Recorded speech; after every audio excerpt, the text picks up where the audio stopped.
A tragedy in the Mojave Desert. A Virgin Galactic spaceship crashed earlier today, killing a pilot and leaving another in the hospital. The SpaceShipTwo Virgin was carried aloft by Virgin Galactic's White Knight 2 and was supposed to begin commercial launches sometime next year from Spaceport America, right in our own backyard. This one undoubtedly pushed that launch date back. The spaceship crashed over the Mojave Desert in California. ABC 7's Josie Ortegon has more from our New Mexico mobile newsroom. When I spoke to the CEO of Virgin Galactic, George Whitesides, earlier this month, he told me a launch date was not set yet because they needed to complete additional testing on the vehicles. But he was certain that the next 6 months would be exciting. Now it's unclear just how this crash will affect Spaceport America's future. This is video of the crash that happened earlier today. Virgin Galactic is Spaceport America's anchor tenant. Spaceport has already invested millions of dollars in Virgin Galactic's plan to create the world's first commercial space line. The launch has been delayed several times due to safety concerns.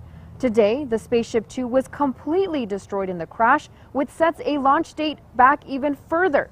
We've spoken to Whitesides and Spaceport America's executive director about the safety aspects surrounding this grand plan.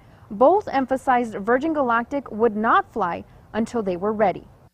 We prefer to be milestone driven, and so we'll be getting through our next few flight milestones, and then we'll see where we are. But we are getting close now. It's really important to get it right and to be safe. So they're doing all of their due diligence now and testing their rockets. And it's when it's safe to fly, that's when they're going to be out there flying that first flight with us.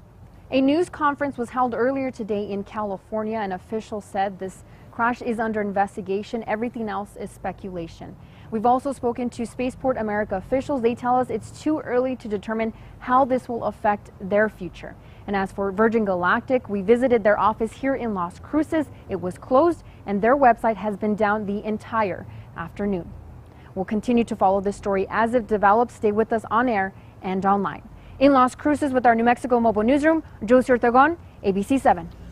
Today's test flight was manned by the supplier Virgin Galactic has committed to buy 2 units from. Several questions at the news conference focused on a new fuel blend being tested in flight for the first time today. Virgin Galactic said that fuel had been successfully tested many times on the ground. Now,